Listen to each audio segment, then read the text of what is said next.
such sights to show you.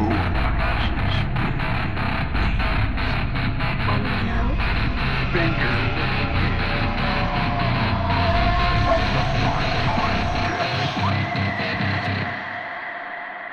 Welcome to yet another episode of the ASMR Daymares podcast with Aksel Spencer and...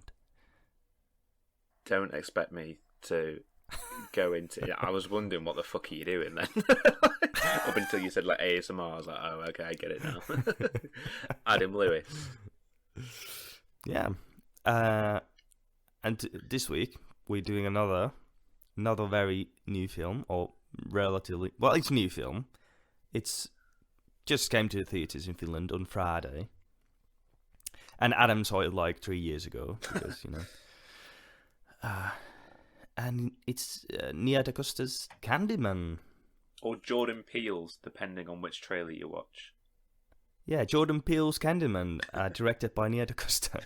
Where do we go from here? Did you just, want to go straight in? Tell people what is CANDYMAN? Yeah, so it's pretty much a direct sequel to the original 1992 CANDYMAN, directed by Bernard Rose. It picks off from, the baby in the film called Anthony McCoy. It follows his life about, is it 20 years, would you say? 20 years later? Where he's obviously now an adult, he's an artist, he's going about his life, and then one day someone introduces him to the concept of CANDYMAN. And then, as we all know, you say it 5 times and shit gets real. So the clip we're about to play now is, I think it's about half an hour into the film, where someone is explaining the origin of CANDYMAN to Anthony. So we'll play that clip now. What is he? The first one, where it all began, was in the 1890s. The story of Daniel Robitaille. He made a good living touring the country painting portraits for wealthy families. But you know how it goes. They love what we make, but not us. Robitaille committed the ultimate sin of his time. They fell in love. They had an affair. She got pregnant. The girl tells her father, and what? He hires some men to hunt Robitaille down and told him to get creative. Chase him through here in the middle of the day. He collapses from exhaustion right near where the old tower in Chestnut used to be. They beat him, tortured him. They cut off his arm and jam a meat hook in the stump. They smear honeycomb from the nearby hives on his chest and let the bees sting him. A crowd started to form to watch the show. The big finale. They set him on fire, and he finally dies. But a story like that, a pain like that, lasts forever. That's CANDYMAN.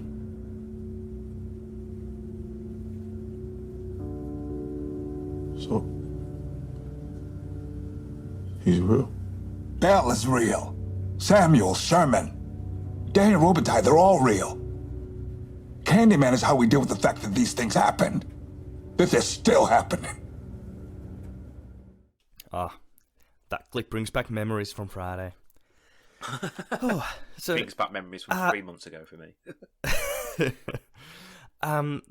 It's like, of course, the CANDYMAN story is based on a short story by Clive Barker from 1985. It was like part of his collection of short stories, like books the of the Forbidden, dead. wasn't it? Pardon? Wasn't it called The Forbidden? Yeah, short stories called Forbidden. Yes, I tried to find it, but I couldn't, so I haven't read it. But apparently, it deals with kind of like how like urban legends keep resurfacing or something, like coming back to life, and I feel that's very, especially with this new version, it's very much kind of a theme.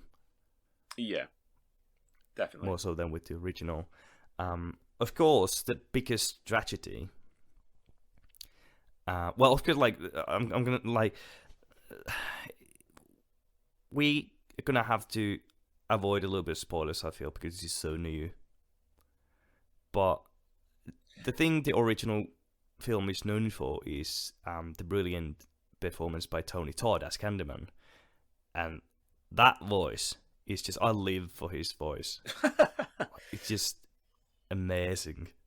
Yeah, I mean, I watched the 92 Candyman for the first time last week, and that was the first thing I noticed, like his voice. You go, oh, that's pretty fucking cool.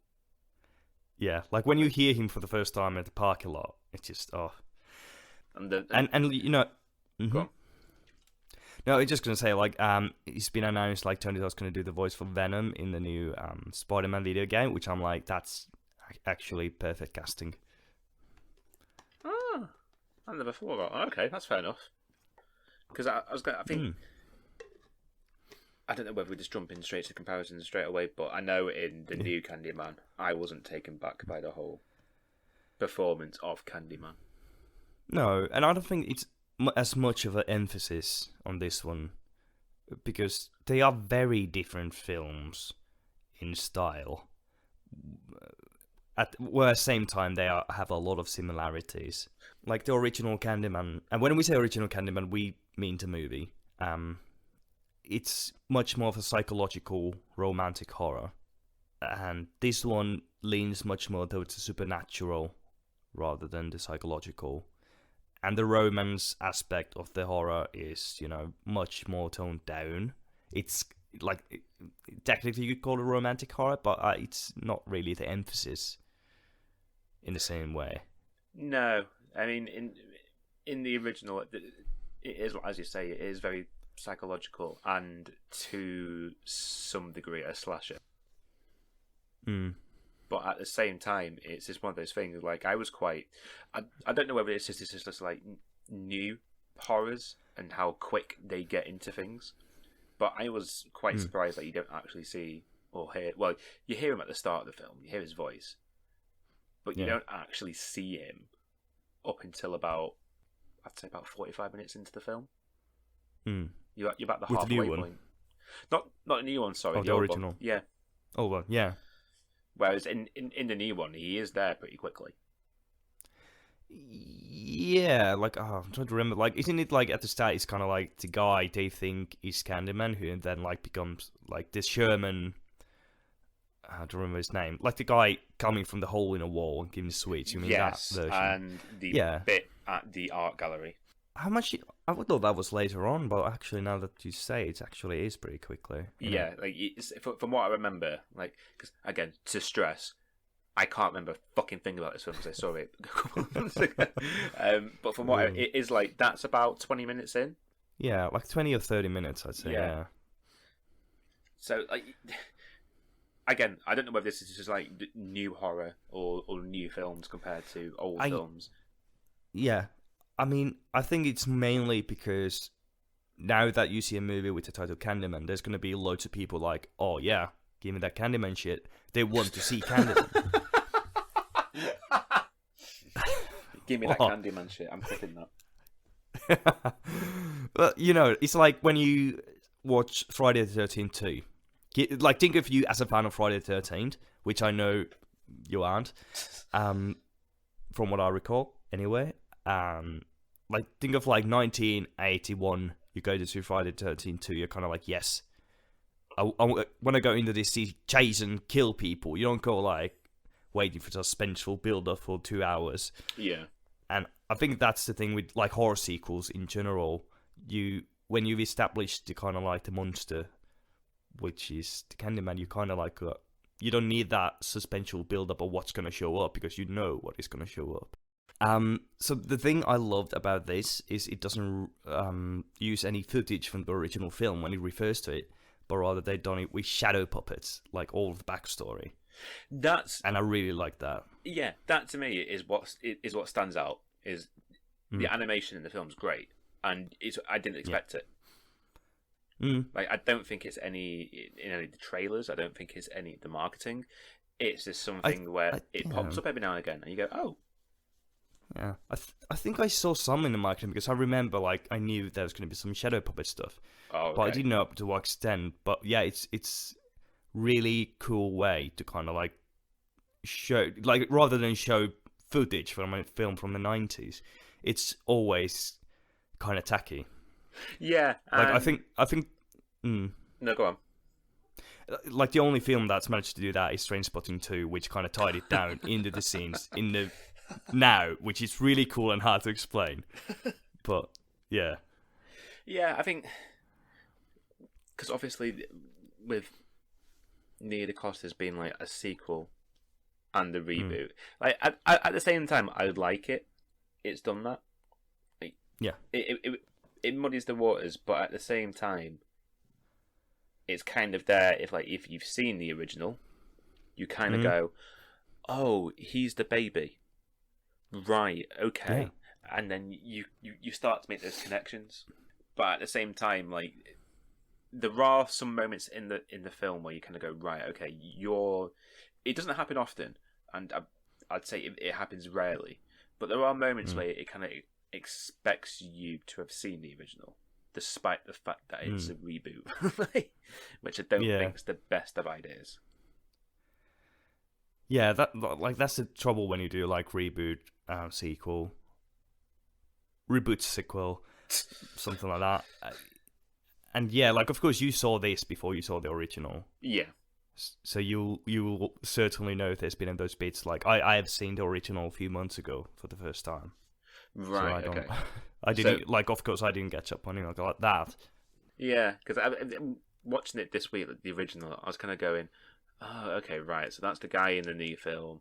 That's his mum in the film. Right, okay. And you like I said, you do start. I think the only thing they actually change in this one is that Candyman is just like multiple versions of different people. Yeah. Whereas in the previous one, he is one person.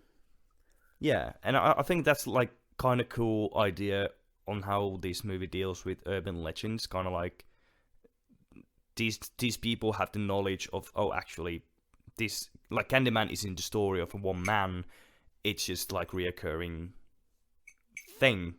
Like the urban legend has like evolved in the 20 or 30 years.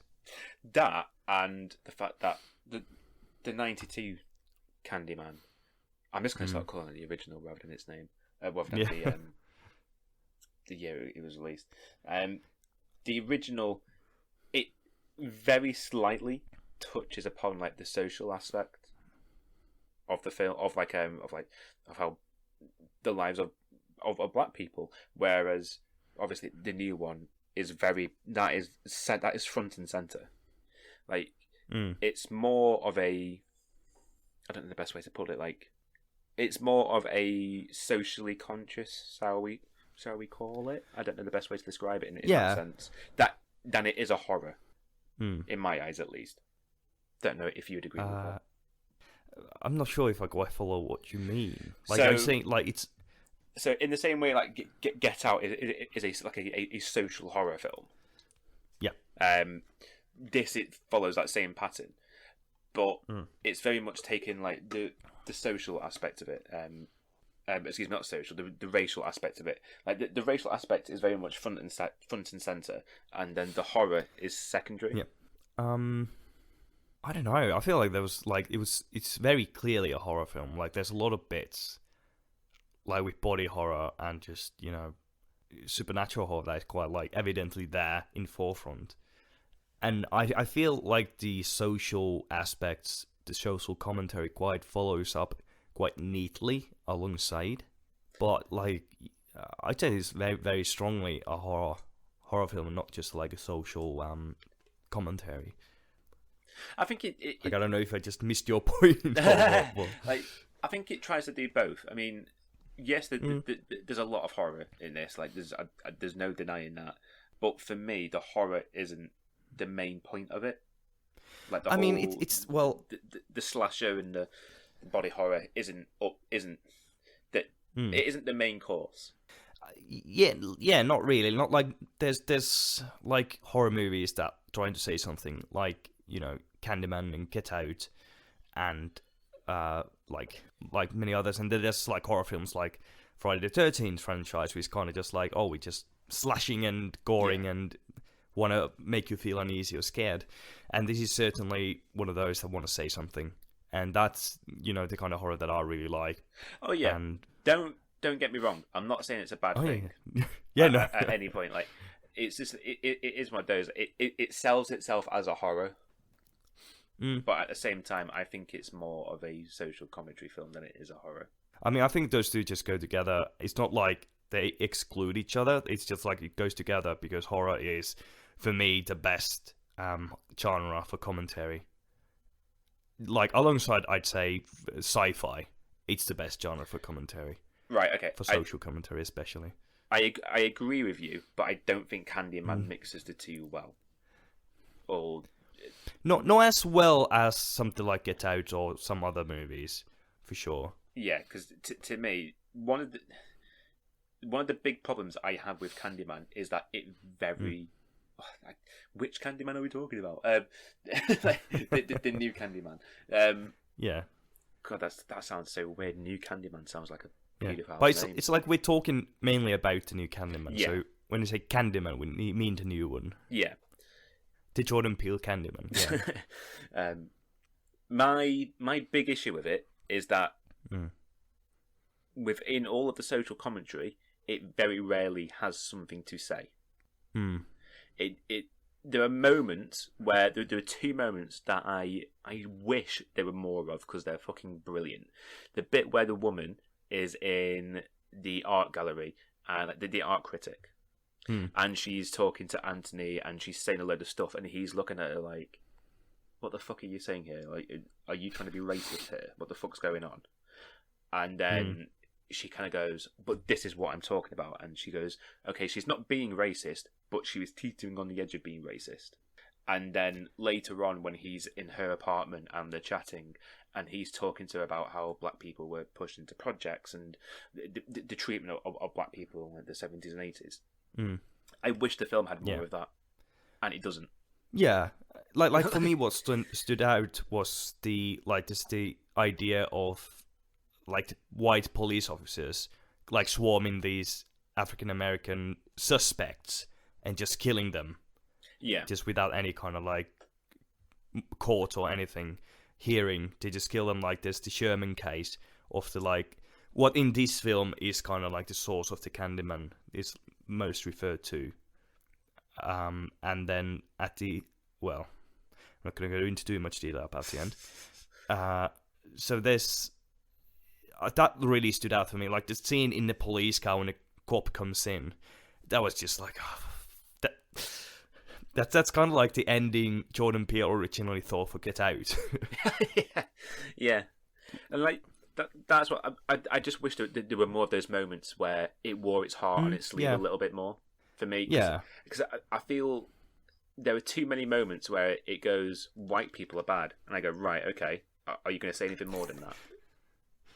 But why are we bad? Yeah, and it doesn't, and that's what annoys me slightly. Where it goes, people are bad. I go, right, okay, explain that. Push that meaning a bit further. And there are times in the film where it does, and you go, fucking brilliant. Give me more of this. And then there's very few circumstances of that. I kind of go, right, okay. Like there's the bit. Is it at the start of the film where they're just chatting in the living room? Like there's the two guys who are in a relationship, and you've got Anthony and his girlfriend, and they have like a bottle of wine, and the conversation they have is very much white people are bad, and you kind of go, right, okay, expand, give me more. What's the detail? And it doesn't. I don't remember much about that scene. Like I think it was just more of kind of like joke chatter, because of course the gay couple where one of them is the brother of Anthony McCoy's girlfriend, and then it's his white boyfriend. So I think that's kind of like just joking about it. But like I never got. I don't know if you certainly like strictly mean that the movie is about like, well, white people are bad. Like I never really thought of that. I just saw more of like criticism of, but especially like the police, which is very timely, especially given when this film was made a few years ago, before the epidemic, I think. And Definitely. yeah, and then the whole kind of like the critic kind of like completely disregarding this artist until something like shocking happens Yeah. connected to his work. Then it's kind of like suddenly interesting. Oh, people died. Well, now it's interesting. Yeah. Like, those moments are great. Yeah. And there are times where it tries to say something. Not actually, let me rephrase that. Like, the best example, have you seen 3 Billboards Outside Ebbing, Missouri? Or whatever the No. stupid title's called. It's a film that tries to go, wow, guys, police brutality is bad, isn't it? At the same time, it makes police brutality look cool. And it's very much a film that tries to be a part of a conversation whilst not saying anything at all. And there are moments in Candyman where it's like that. Like, it's very much within it's within the conversation, but it's not adding its own voice. Yeah. But those 2 moments, it has its own voice, and you're going, "This is fucking brilliant," and that's it. And it just never does anything with it, and that's It's kind of like it brings the ideas to the table, but it doesn't give you any answers. I wouldn't even say it brings the ideas to the table. It's very much someone sitting in a room in a conversation, going, arms folded, legs crossed, everyone's chatting, and they're not saying anything. And that's what I felt coming out of it. I mean, like I said, those 2 minutes, those 2 scenes are fucking great, especially one when he's in her apartment. Yeah. And at that moment, it's fully in the conversation. It has its heart on its sleeve, and it's saying everything, and it's hard to disagree with it. Yeah. It's it doesn't do that all that often. Yeah, I mean, I would certainly like more of that. Yeah. Sort of. It could have been more upfront with its ideals and motives, because we're kind of talking about this before. Like, it kind of like doesn't go full force, this film. It feels it kind of like pulling back a little bit for whatever reason. Yeah, it feels, because I know this was Jordan Peele's production company who helped produce the film, but at the same time, isn't it Universal behind it as well? Yeah, I think so. Yeah, it does. It has that element of you can kind of tell someone's behind him going, "Is that okay? Are you working? Yeah, okay. Okay, yeah, that's fine. That's fine. You can do that. Okay. Yeah. I mean, because it's Universal production, it's a massive studio. It's gonna be always people out kind of like going, "Are you sure with this?" Wasn't Get Out Universal, or am I wrong in saying that? It was Blumhouse. Oh, excuse me. Yeah, had some role. Like, I remember seeing Universal having some part, but because it's so difficult to kind of keep up who's the distributor. Yeah. You said that word. Fuck no. I can't even fucking say it myself now. It's distributor. Yeah, and who's the producer? Because it doesn't really differentiate them very well in the start credits. I'm gonna just have a quick check. Get Out. That's what I'm doing now. Yeah. Someone has been asking, what is the message of Get Out? Like, did you fucking not see it? Jesus. So here we go. It's Universal Pictures, Metro Goldwyn Mayer. So that was MGM as well. Oh. Yeah. So 2 pretty big companies. Yeah. Who probably, I mean, don't quote me on this. For all I know, I'm chatting absolute dog shit here. But they're probably headed up by white people. Most likely. Yeah. I'm not sure, but yeah. Yeah, exactly. I'm not sure, so I could be talking absolute shit here. It's just like following the pattern. Yeah. I would quite confidently say, yeah. Like, big company, probably a white person at the top of it. And it just feels like there was someone behind, like Jordan Peele and Nia DaCosta whilst they were writing the script, and who was the other person? It says it in front of me. Win Rosenfield. It feels like there are people behind him going, don't do that. Okay, see, I'll pull that now. Whereas with Get Out, he had that freedom. Yeah, I mean that's the thing. Like with like watching horror movies now, the big studios are always gonna say something. Like, no matter who's at the helm, they're always gonna say something. But nowadays, you have so many productions, produced or distributed by A24, Neon, Blumhouse, that feel like, they gave the artist the absolute freedom. Like, of course, someone might sometimes go, like, kind of guiding, kind of like, are you sure there should be a dog rape scene in this? And then, but, but you feel that in those movies like Lighthouse and you can feel the person's voice. Yeah. Whereas, and I don't. No, go on. Yeah, like this is. I think politically it could have been stronger, because I feel like that was the direction it was trying to head. Yeah. And it was very, Candyman, the 1992 was very big kind of movie socially and politically for the African American community, because it kind of dealt with those things. Of course, Candyman, the character of Dania Rutube or something, I don't remember, is lynched by a white mob for falling in love with a white woman in 1890s. Oh, so he's not lynched. So he falls in love with a white woman, gets her pregnant, and the father of the daughter, or of the woman, he gets like a pack of people on him, chop off his hand, stick a hook in there, and then they cover his body in honey, and so bees can have at him. I thought that was lynching was. That's not lynching. What's lynching? Lynching's hanging someone from a tree. Oh, that's specifically hanging. Oh, right. I think so. Okay. Yeah, I mean, now that you say it, might be right. Well, he was lynched in a sense if the news was thousands of bees, and choking was getting hand cut off and replaced by a hook. Say that again. Sorry.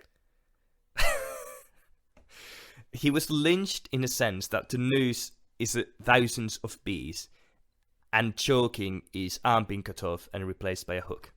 Oh yeah, I mean So I just googled like lynch then. So like it's a group of people killing somebody without a legal trial. Oh, okay. So it's yes, it can be, that is technically lynching, but I think when people think of lynching, they just automatically mean like hung from a tree. Yeah. But yeah, like it was white mob justice, pretty much. Yeah. So that's like I don't know how much this was from the short story Forbidden, because Clive Barker, of course, is white, which is interesting that something like the thing he wrote became such a big, story for African American communities. Of course, like Bernard Rose directing the first one and Nia DaCosta this one. We're not really talking about the second and third ones that happened in between, because fuck those movies. They were shit. It's yeah. I feel the original movie was much stronger in what it tried to say, even if it's even then not perfect. But I don't. That's the thing for me. I didn't know what he was trying to say. Like, I feel like it was very much, especially towards the end of the film, it was more playing towards the romance side of things. Yeah. But yes, obviously you've got that bit where they go to one of the project housing, and you've got a couple of guys outside of it, and then people think they're cops, and then they're walking around the apartment building, and everyone's going, "What the fuck are you doing here? You're a white person. Get out." Like I feel like for me as a white man, what that film means is basically the interest by white people towards black misery, but the unwillingness to kind of like do anything about it. I can see that in certain points. Like it's not as well, like it didn't maybe land that message perfectly, but I kind of remember maybe be more emotionally attached to the story and the message than with the Nia DaCosta's story. Yeah, I think one of the things for me with the 92 Candyman was just how flippant they were with having a paedophile in there. Like, what's the the main character's name, husband, he's basically a paedophile. Yeah, he's a creepy guy. Yeah. Like the film's not subtle about it either. Like Yeah. he's talking to her in a classroom and they're flirting in front of his wife, and you're going, oh, okay, he's a paedophile. Yeah, but I don't know. Was that like college or university? Like, are they like, I don't know. Well, this the thing. Like, With America, I know like the Yeah. ages differ slightly of their education, but when I think of like university, I'm still thinking like 18, and that to me, okay, fair enough, it's still technically legal, but to me, it's still like, oh, you're a paedophile. Yeah, like if you're 40 or late 30s, it's a little bit creepy. Yeah. And of course, like with actors, always, you always have old actors portray younger characters, which is so weird. Yeah. Yeah. I watched that bit. I was like, oh, okay, your husband's a paedophile. Okay. But I have to say, like, Nia DaCosta's, like, we seem to be ragging on it quite a bit, but I did enjoy it very much. Yeah, and it's a very good film. Yeah, and I love, like, the thing it does better is just so much cleaner than the original. It's, like, very well shot. There's some really nice shots, and the editing was smooth. Oh, definitely. Very smooth. I mean, pacing is great. There's certainly an artistic presence to the film, whereas that was what the other one was lacking. But yeah, I mean, I'll tell you what happened in the cinema when I watched it. I mean, I know I told you this off recording. As the film ended and the title card "CANDYMAN" slammed onto screen, an Australian guy was sat behind me. And as the film ended and the credits were rolling, he stood up and went, "Nice," and walked out. And I feel like that's the best opinion of this film you can have. Like, it's not offensive. It's not like you're not walking out of it going, "What the fuck?" But you do walk out of it and go, "Yeah, nice, cool." I mean, one thing about that was wrong though. Like, I'm sure he didn't say nice. He said nice. I wasn't going to do an Australian accent. I can't do an Australian accent. Is it really fucking good? That's not an Australian Crikey. accent. That's something else. I mean, I've met, like, I know a few people who are very lovely people whose accents are exactly quite close like to that. Quite close to that. They're very bogan. Very lovely people. They have very thick Aussie accents. It's so weird.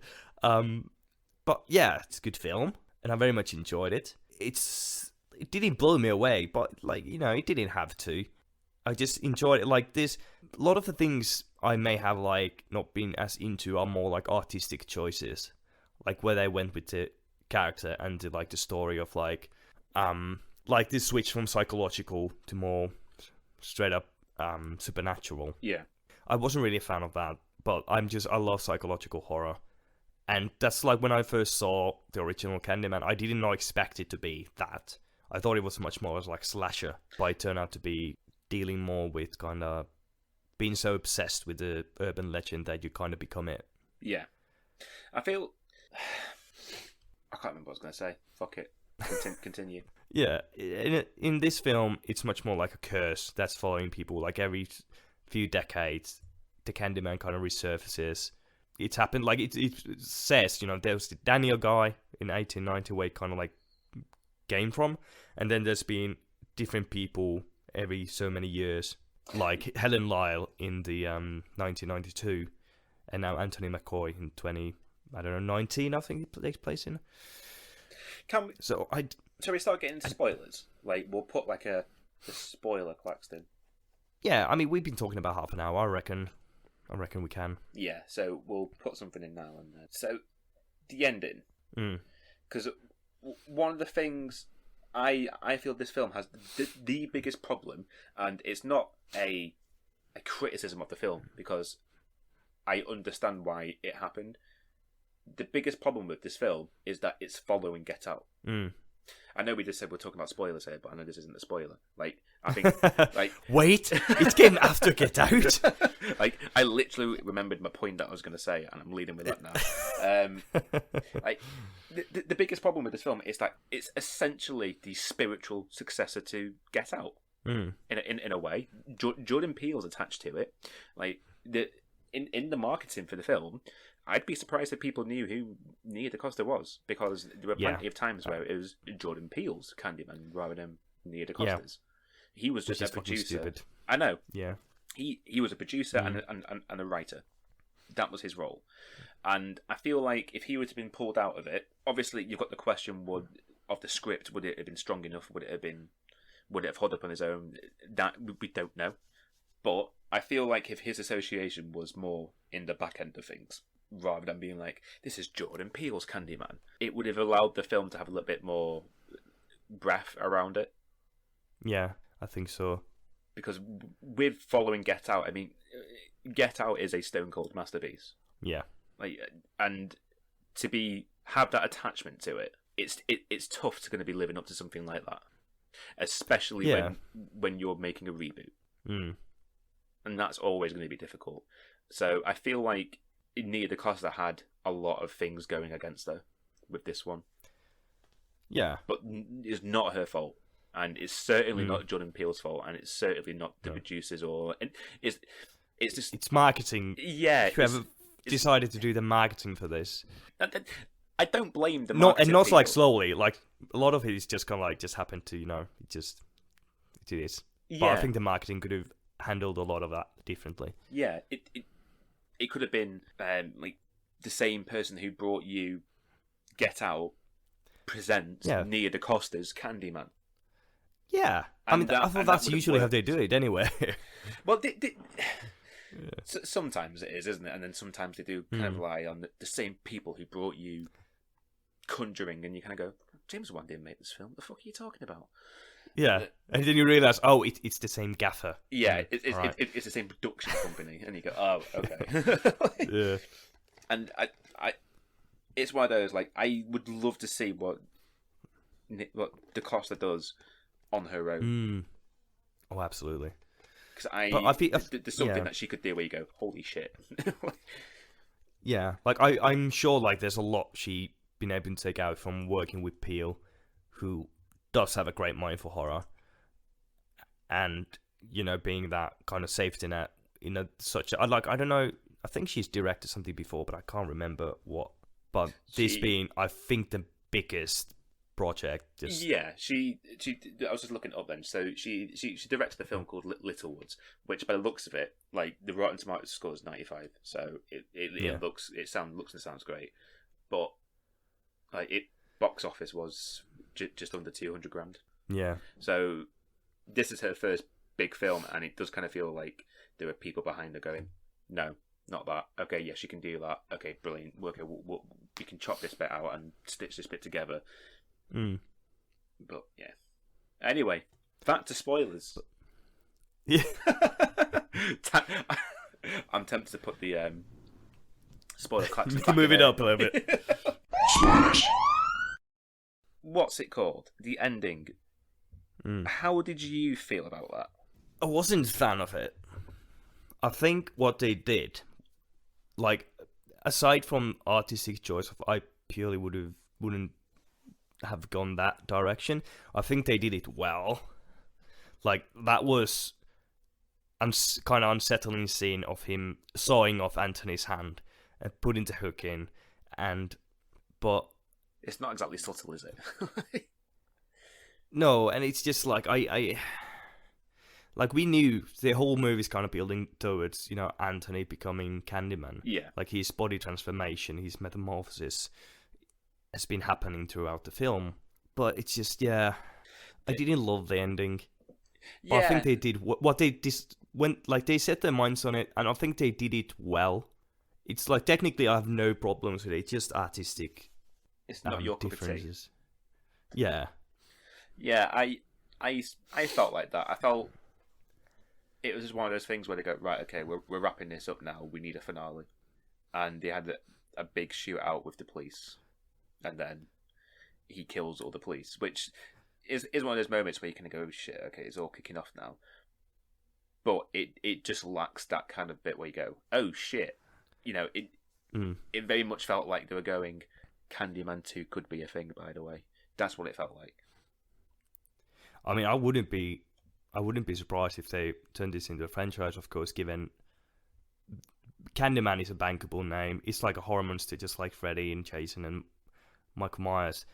And it is like, when you talk about iconic horror villains, you know, you got all the things there. You know, you got distinguishable look with jacket and a hook, and you know, you got the one-liners. You know, it's got everything. It's brilliant. I love Candyman, and everything has to be a franchise. Yeah, and that's my feeling with it, that it's going to go down the same path as the original. Almost likely. Where they go, here's a good film, we can do something with this, and we've made total dog shit. Yeah. Where, I mean, if they give the product, like, if they have the next film be directed again by a white director like they did with the original trilogy, it's just gonna be like, oh god. Yeah. What are you doing? Like, you can't follow this film with another person who's not going to follow the social commentary. Yeah. So there is that part is of me. Go on. Yeah, that is like the core of Candyman, is, you know, how strong the social commentary of the character itself is. And that was missing, from what I've understood, that was missing from the second one. And, you know, depending who is the director, has very much an impact on that, because some people have better viewpoint of things because they've experienced it and they know it. And yeah, really, if they keep on turning this to a franchise, I doubt Nia DaCosta is going to return to it. Like, No. You rarely see great directors make sequels to their movies, because great directors usually want to do different things. They don't want to, you know, repeat what they've already done. No, I think that would be a case of where she'd come in on like a producer's role, but have like very hands off. Yeah, that's what I think. But you know, they'll do what they'll do. It's gonna make them money. It's probably make Nia DaCosta a really good payday, and that and as well, and it's got a name out there. Oh yeah, because I didn't know who she was before this, so I Yeah, feel like, like this was a good opportunity to put someone who obviously knows how to make a good film into the limelight, and they put the backing of a big name behind her like Jordan Peele, and so in a way it was, you could see what they're trying to do. They were trying to have her stand on someone else's shoulders, but at the same time they forgot to focus on the person who was standing on the shoulders. They were very much focused on the person holding her up. Yeah, like we've seen, like I think it's great Nia DaCosta got to work with Jordan Peele, because that is the elevation. But I really don't think she needs to work with Jordan Peele, because she is really good. And like I love Jordan Peele. Like, he's really good. I'm really waiting for his next film.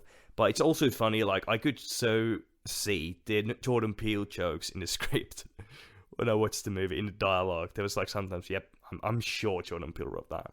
Yeah, and that to me is, in a way, it's a bit of a negative. Yeah, because you are kind of going, who wrote that bit? I wonder who did that. Whereas, like, I mean, we were talking off air about No Time to Die, and that has a similar issue, because right, Phoebe Waller-Bridge, I don't know who. Do you know who she is? Yeah. So she Somewhat. came in to, before the film actually got put into production, she came in to add some spice to the script, essentially. And the big problem with the new Bond film is the same as I wouldn't go as far to say it's as big as a problem in Candyman, but you are like going, I wonder if Phoebe wrote that line, because there are moments where it's like a little tongue in cheek, and you kind of go, "Oh, that's Phoebe." That's definitely it. Whereas with Candyman, it's more in the background, but it is moments where you go, "Oh, I wonder if Jordan Peele did that," rather than the person who made the film and who wrote the film as well. Yeah, and for me the thing is, I feel it's tonal shift that Candyman, like, the film is otherwise quite serious, and it's kind of like its tone is, you know, different to what Jordan Peele's is. Like, he likes to throw in the jokes, and it really works well for him, because that's what the movies are. You get the balance of horror, then the jokes, horror. But for this one, and like the original is very serious. There's no jokes, really. And I think this would have worked very well the same way. And apart from the few jokes from the characters doing funny things, it's very much quite serious. Yeah, and I get that. Like, I fully understand why they've not chosen to have any kind of like jokes. Well, not massive jokes, like in your face, haha moments. Yeah, no. They're just like quirky quotes from the characters, pretty much. Yeah, saying like, something funny. Like the gay couple are funny. Yeah. Yeah, because there are moments where they're saying something, you are like, right, okay, this is actually quite funny now. Yeah, and I think it suits those characters, I think, well. But then there's like sometimes someone says something it doesn't like, it just feels out of its place. Yeah, and again, it seems like we're ragging on the film, doesn't it? But we're giving very constructive criticism. Nia, if you're listening, girl, just don't say that. Listen to us. Two white listen guys. to those two white guys on say, YouTube. That's not a telling good you. But I have to say, a thing I love as well about this film is that we have a gay couple that survives. They live. Neither of them die. They both live. Do you think that's on purpose? When have you last seen that happen in a horror film? Do you think they did that on purpose? That was a thing in when they were writing it, going, these two have to survive. Yeah, I mean, I'm fucking glad they did, because it's such an tiring trope. Like, first it was like, no gays in horror, no. And then like, few reasons just kind of like, yeah, let's have some gays, but one of them dies. Let's have some gays. All of them die. Like, that was like it. It too did it twice. Oh, don't. For fuck's sake. Like, the second one pissed me off when he did that. I was like, oh, okay, you've done that just yeah, because, like, okay. Yeah, like, can't they like, and then you have something like the Fear Street trilogy. It's like, just let the guys have fun. It's literally in the name. They are gay. They're supposed to have fun. There's a lot of things I can clip in this. Aksel's gay rant. You put that headline on it, it's gonna sound very wrong. It's like, ooh, what's this? Crisis, scandal. Aksel getting cancelled. Yeah. Bloody hell. Oh, and one thing, I did love one thing about the ending of this Candyman film, and it's the fact that for a few seconds, for fleeting seconds at the end, we get Tony Todd as Candyman, and I love that. I was so happy. I was like, yes, because there's the scene where like Anthony has become Candyman, and he's circling the cop car where he's. No way, I don't remember if that's the... Like, basically, he's circling cop car, and from the reflection we see the old Candyman, Sherman. Yeah. And then at the like very end, I think it was, get Tony Todd with his iconic voice. And so I was like, yes. There is one of those things, like, if I remember rightly, he floats, doesn't he? He doesn't walk, he floats. Yeah. Mm. Whereas in the original, he walks. And I think that adding, like, making him float just adds that extra bit of creepiness to him. That I really like. Yeah, I like that. It was unsettling. Yeah. This is one of those moments where you kind of go, oh, okay, like, you've thought about this. Okay, that's cool. Yeah. And like one of my favorite shots was from the bathroom with the teen girls. When how have we not talked about that moment? Fucking hell. Yeah. Yeah. Yeah, like when she looks at the like hand mirror on the floor. Yeah. And we just see the bodies on the ground, and then we see the legs floating with the hook. Yeah. It was like, I love that shot. It's so good. Yeah. And that to me is one of the best bits, like the best horror bits, shall we say, in the film. Yeah. Oh yeah. Because like well, I think that scene like proves Nia DaCosta can really do horror. Oh, definitely. Like that moment there in the bathroom, and also the bit with the art critic in her apartment when he's talking about the history of like the flats and the apartments, and then throughout the film you're having this bait and switch. Well, not bait and switch, but like these moments where he's looking in the mirror and he's transforming into Candyman, and then when he walks out, she dies, and it's a moment that you kind of go, oh, okay. It kind of like stops you in your place. Yeah. And like the scene in the elevator when he first sees himself being Candyman, I love that. It's so unsettling, kind of the way it's shot, because it's kind of like, in no way is that realistic visually, but I think emotionally and like mentally, it's just very good. Yeah, I just love that. It's so creepy. Yeah, and like, this is what I was kind of like saying before. There's definitely an artistic voice in this film. Yeah. And yeah, I want more of it. Like, that's my that's the whole point of this. Like, it's a very good film. I just wanted more of the good bits. Yeah. Like, I'm definitely looking forward to and keeping my eye on whatever Nia DaCosta does next. Yeah, definitely. Horror or not, I'm gonna be interested. Yeah, I mean, so the one I was talking about, Littlewoods. Like, sorry, like that's a funny name to me because Littlewoods is a shop in the UK, but I'll ignore that. I'll ignore that. That's a crime drama. And well, on Rotten Tomatoes, like, this always makes me laugh. It's a 95%, and then the audience scores 56. So that's to me is like it's a great film when I see stuff like that. Yeah. I mean, we were talking about this before. Like, you can't really trust reviews of films. Definitely not audience reviews. Well, not even like not like critics. Like, they like praise something like very, you know, what would I say? Kind of like pretentious shit. Like, I don't know. I haven't seen Green Book, but I've heard it's like I think we talked about this before about Green Book. I didn't like Green Book. It was it was very much a white guy making a film going, look guys, I'm not racist, while still some of my workers are racist. No, what? while still making like quite sketchy bits where you go, you probably shouldn't have done that. Like, yeah, like, I think we have spoken about it. Like, literally the end of the film, like, the white guy goes back to his family and the black guy walks in, and then the black guy stood in the doorway, and the white family is looking at him going, oh shit, it's a black guy, what do we do? And then the guy goes, don't worry, he's my friend, he's fine. And again, people go, oh, that's okay then. He's like, what? No.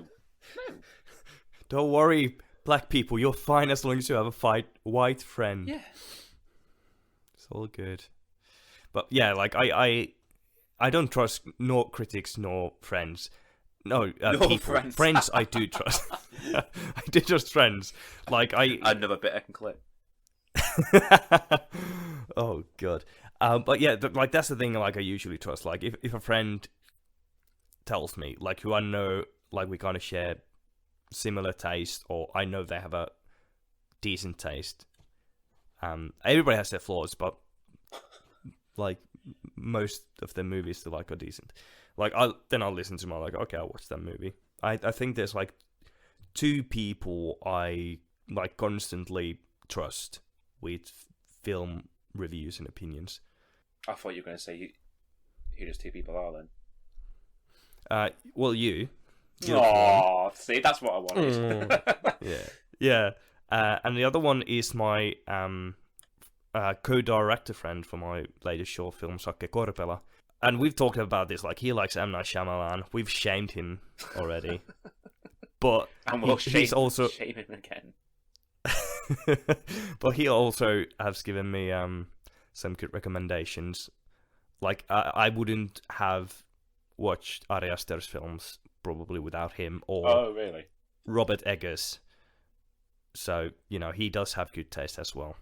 So those are the two people I trust. Everybody has their faults. You probably like something shit as well. Excuse me. I think you're fine. My taste in films is impeccable. I just haven't found it yet. Exactly, because it's not there. Do you like the stuff? The what? The stuff? The stuff. You probably haven't seen it. I've not. I'm gonna do. Don't watch it. It's shit. But rather than trying to focus on what your weakness is as a film fan, we haven't really talked much about actors in this film. I'd say great job by everyone involved. I didn't really have any problems with any performances. Like we said earlier, Candyman, like the Sherman Candyman, isn't really the focus per se. So he's not as iconic as a character as Tony Todd. And I think in that regards, their performance of Candyman was also very good. Oh yeah, like the bit when he at the start of the film when he's coming out of that hole in the wall. Oh yeah, I mean that was creepy. Yeah, that was really good. That bit's great. I think it very much feels like an origin story to a new Candyman. Yeah, because this kind of introduces the idea of there being multiple Candymen. Yeah. That's going to be the sequel. I was just going to say Candyman. Or Candymans, where a team of Marines go back to the... No. They go to the... what was it called? The housing estate. It was something green. Yeah, they're going there with, like, rifles and flashlights. They're like... To kill all the Candymen. Yeah. Oh, God. I'd pay to watch that. If that's the sequel they go for, I'm going to see it no matter what. I'd watch that as well, to be honest. It'd probably be shit, but I'd watch it. Yeah. But yeah, like I and the performance by the lead, which I am going to try and pronounce once I get to the point of the cast there. Okay, there we go. Yahya Abdul-Mateen II, I believe that means. The two. Yeah. I was thinking like two. Is it like usually it's like second if it's like you're a junior, but it's like two. Just is that like manufacturing model or manufacturing model? No, like you'll find that a lot in like history textbooks. Like if you're talking about Henry VIII, it will have Roman numerals next to his name, so it'll be Henry, like, and then V, 3 eyes. Yeah, but I didn't realize they still do that. But anyway, like, I think he does a great performance. He's kind of, I feel like I'm watching a real person kind of, like, going mad. Yeah, definitely. I think it's one of those films where, like, nobody stands out, nobody's shit. Like, everyone's on the same level as each other. Everyone's very good. Yeah. So no one really stands out and goes, that's brilliant acting. Yeah. But I think it's also kind of thing that you don't notice the acting. Oh no, no. It's like it's one of my favorite things about movies. Like when I was like, I didn't notice they're trying to act, and that's because nobody has that really like a massive emotional scene where they need to be like very emotional. Anything you can go like, yes, that is the Oscar-worthy performance. But it's just like immerse yourself into the world through these characters. Yeah, that's all I can say. Like, the acting is very good. Like, completely agree with what you say. Like, there's no moment where you're going, "Oh, okay, you're remembering the lines from a script here." Yeah, and the music I thought was quite good. It was great in the original as well. I was just thinking. So, the music in the original I thought was great. Oh, it was really good. Yeah, and this one I can't. In the latest one, I can't remember a single thing about it. I can't really. I have no recollection of the music. I just remember kind of like liking it, being like creepy, which is good for a horror film. But like, I can't really remember anything. I couldn't hum the tune of Candyman from the original either. Oh no, it's really good. Couldn't. But like that was the first thing with the opening shot of the sweeping shot of the town. Yeah, and you got that music. I was thinking, oh yeah, this is good. This, whereas I just can't remember anything about for the score in the. Yeah, I guess it's also kind of like it's not so overarching that it's kind of like just back to the chair, kind of like intense. It's just kind of carries you with it. Yeah, which I think like you could say about most of the things in this film. It's like it just carries you along very nicely. Nothing jumps at you. No. You just like kind of like you really enjoy the ride. Again, just like the Australian guy said. Nice. Nice. Yeah. Does anything else come to mind you want to talk about, Candyman, or do you think it's time to wrap it up? I think again it feels like we've really ragged on the film. And I don't want to stress, like, we think it's good. Yeah, Like, absolutely. I don't think I came out of that film going, "Oh, that was shit." Because one of the things that pissed me off, because I don't know about you, like whenever I watch a film on the way out of it, like I'll have my thoughts, and then I'll read what other like reviews of what other people have said. And one thing that kept popping up, particularly in British press, was people going, it wasn't focusing on the horror as much as the social commentary, which to me is bullshit.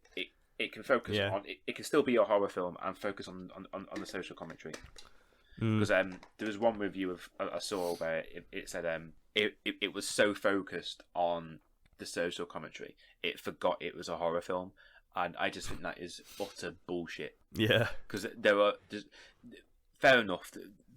The horror moments are scattered throughout the film, but it is in no way, shape, or form not a horror film. It is certainly a horror film. Yeah. This is like, I mean, like I said before, those moments are scattered out. Yeah, and it's like really goes to show, like, people, especially the general public, can't really define horror. Like, I think most people, like casual viewers, define horror film, like good horror film, by, you know, being startled.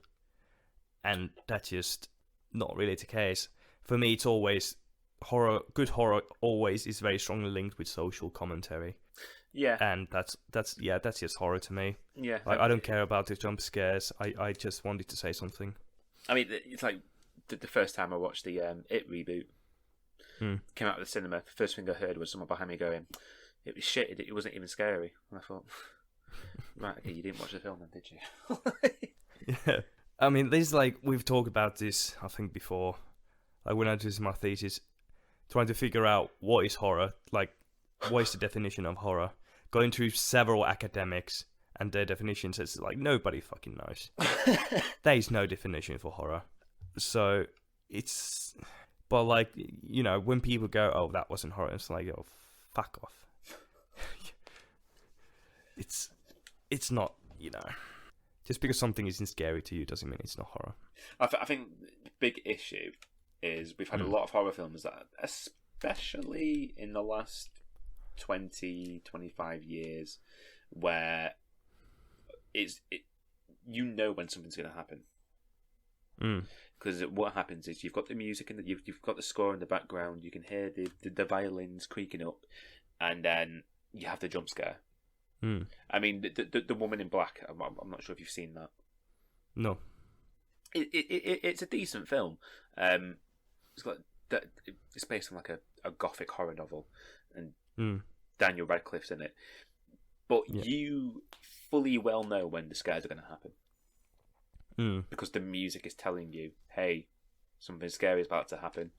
You kind of go, "Oh, okay, I'll prepare myself for this." But like I was saying before, that's just us being film dickheads. Whereas people in who aren't into films as much as us are sat there in the horror going, "Oh, the music's scaring me." Yeah. Yeah. And it's like we've talked about, like I'd say we only talk about horror films on this podcast, and I think we have several episodes of films that I don't think they're scary. Like, at all. Oh, no. Like, Possessor? you talk about Annihilation, Yeah. Possessor. No, Annihilation's fucking... No. The bit with the bear? Come on now. I mean, there might be, like, one scary scene or two, but, like, overall, it's like, you know, it's not really scary. No. I mean, what? So, you know, Possessor. horror... Yeah, like, Possessor isn't scary at all, but it's really fucking good. So yeah, horror's got so much more to do with kind of like how, like, it dives into how we view the world rather than, you know, trying to be scary. So on that note, how many honeycombs out of 10 would you give this film? Can we change it to razor blades wrapped in sweet wrappers? Yeah, sure. It's almost Halloween. I reckon we can. 7. You know, I think this is one of those rare occasions where we agree. Yeah. I'll go 7. It's the strongest 7 out of 10 that I've seen in a long time. Oh yeah. Like, yeah. I would say it's really good. Kind of like, I really enjoyed it. Go watch it. In Finland, you can go watch it. It just came out recently. I think it's going to be around 3 weeks. Go watch it. I think you'll enjoy it. If you like scares, some of those. If you like social commentary in your horror, there's some of that. If you like Tony Todd, fucking go for it. There's not much of him, but when he does come up, it's so good. And what's the original? It's an absolute classic, from 1992 by Bernard Rose. And I think that's kind of like, I would say that's very strong 7 as well, for different reasons. Yeah, definitely. Like they're not bad films. It's just the bits, especially with the first one, more so with the first one, where the first one just never pushes itself. Yeah. Whereas Nia DaCosta's Candyman, it attempts to push itself, but it never. It feels like it's been held back. Yeah. It certainly just kind of, it doesn't blow you away, but you'll certainly enjoy it, I reckon. That's what I can say about this film. An enjoyable 7 out of 10. There we go. Yeah, absolutely. And next time when you see us, or hear us rather, hope you don't see us, that'd be creepy. We're gonna talk about Raw. Monday Night Raw. I was just gonna say not the wrestling. Juliette Ducournau. That's pronunciation probably fucking. I think it's pronounced Dockeran.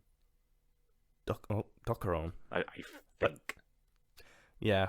Well, Julia's Raw. His newest film Titan is out at the moment. Adam's. I think it's gonna out go see it in America. Yeah, Adam's gonna go see it soon. I'll see it, maybe in a few years' time when it comes out on Blu-ray. Another reason why I want to get out of Finland. Just don't see the movies. I don't think coming to the UK is going to help with that, to be honest. I mean, I can excuse the racism. I just want to see the movies. You'll fit in just well then. I just want to point out that's just a community reference.